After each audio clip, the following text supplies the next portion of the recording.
Good morning, class 8, English grammar. In our previous video, we started the topic the verb, in which we read that verbs are divided into two parts. You can see the main verbs and the auxiliary verbs. We made this flow chart to understand which are the main verbs and which are auxiliary verbs. Now, in main verbs, we saw that it is divided into two kinds, that is finite verbs and non-finite verbs. Finite verbs, we have seen that verbs can change their form according to the person and number of the subject and the tense also. Examples, I read, he reads. Non finite हमने देखा कि यहाँ पे किसी तरह का change नहीं होता है डिपेंडिंग अपॉन द पर्सन और नंबर और tense of the subject. Non-finites are divided further into three, that is infinitives, gerunds and participles. Infinitive आपने देखा कि verb के साथ to ऐड हो रहा है. It is acting as a noun. Gerunds में verb के साथ ing ऐड हो रहा है. It is also acting as a noun. Participles में ing and ed ऐड हो रहा है. यहाँ पे ये जो word laughing और baked हैं ये दोनों denote होते हैं as an adjective. We have written certain examples of finite verbs in our previous video. Now, today I have written the examples of non-finite verbs, जिसमें first category है infinitives की. आप देख सकते हो मैंने verbs को underline किया है. We are ready to play now. यहाँ पे to play जो है वो non-finite verb है infinitive. यहाँ जितने भी verbs हैं आप देख सकते हो to के साथ लिखे हुए हैं. So these are examples of infinitives. Moving on, जो gerunds हैं जहाँ पे हमने देखा कि verb के साथ ing ऐड हो रहा है. Walking is a habit you should develop from the beginning. यानी वॉकिंग एक ऐसी हैबिट है जो आपको शुरुआत से ही डेवलप करनी चाहिए अपने अंदर. सो यहाँ पे जितने भी verbs हैं मैंने अंडरलाइन किए हैं. You can have a look. These are all gerunds. जो हमारा थर्ड फॉर्म है पार्टिसिपल्स. यहाँ पे हमने देखा था कि कहीं ना कहीं ing हो रहा है और कहीं ed हो रहा है. सेकेंड सेंटेंस आप देखिए, I have completed the given work. यहाँ पे गिवन जो है that is a participle acting as an adjective. यानी मैंने कौन सा टास्क कंप्लीट किया है, जो गिवन था, जो दिया हुआ था. So given is the participle underlined here. ये हैं एग्जाम्पल्स पार्टिसिपल्स के. I hope it's clear. जैसे आपने प्रीवियस नोट्स को लिखे हैं वैसे ही इन नोट्स को आपको आपकी फेयर नोटबुक में कंप्लीट करने हैं. Now moving on further to divisions of verbs, जहाँ है transitive verbs and intransitive verbs. A verb that takes an object is called a transitive verb. The object usually answers the question what और whom.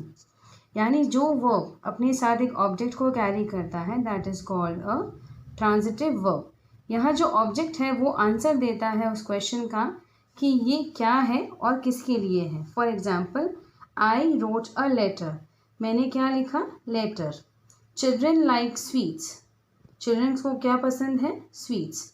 Boys fly kites. Boys क्या fly कर रहे हैं, kites. So there is an object present in every sentence. इसका जो second है division that is intransitive verbs.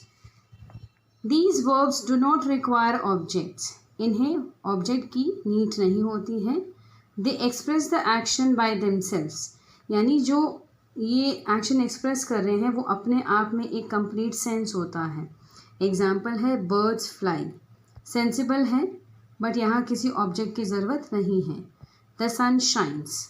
Sun is shining. No object is required. It is just expressing the complete action. So these are examples of intransitive verb.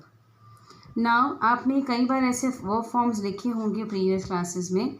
4 principal forms of verbs हैं present, past, past participle and present participle.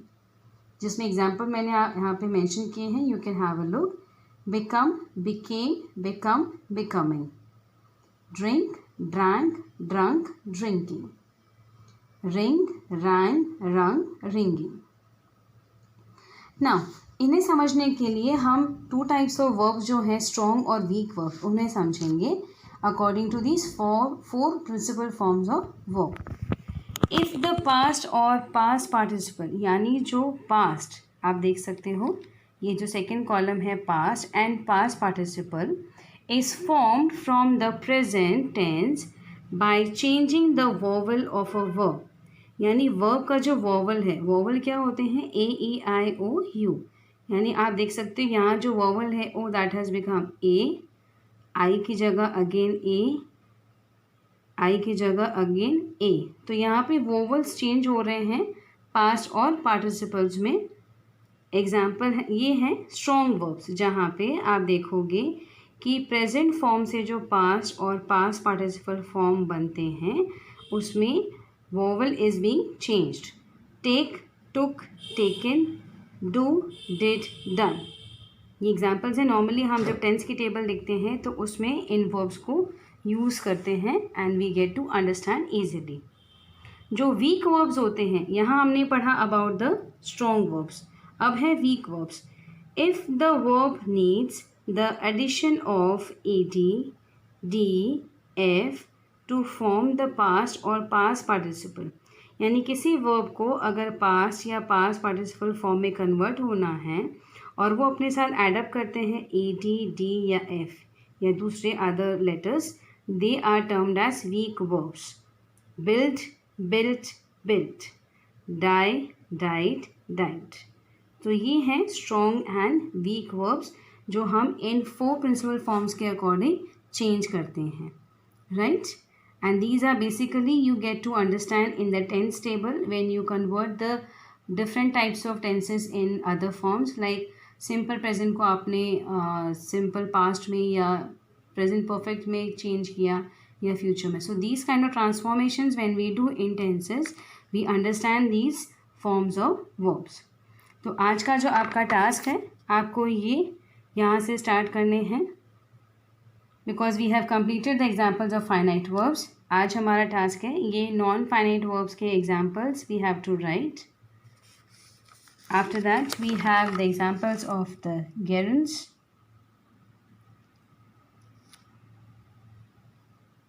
Moving on, we have the examples of the participles.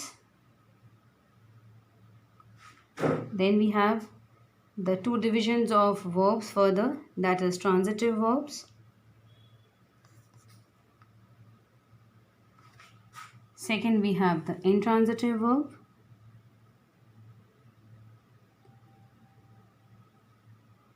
Examples of the 4 principal forms of verb.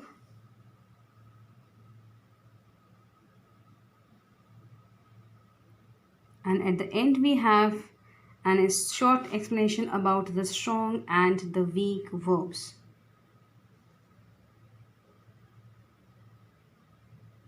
I hope it's clear. Go through the topic, the notes which I have given thoroughly. Write them properly in your fair notebook accordingly as I have written. You can see in the video. Neat and tidy way, just maintain the gapping of the words, the lines left between each line accordingly, the important markings. So this way we have completed our topic verb today. In our next video, we'll start with the vocabulary part, which is an important and essential part of your syllabus. So till then, you revise the chapter verb. If you have any queries regarding this, let me know in the WhatsApp group feedback. Thank you, class.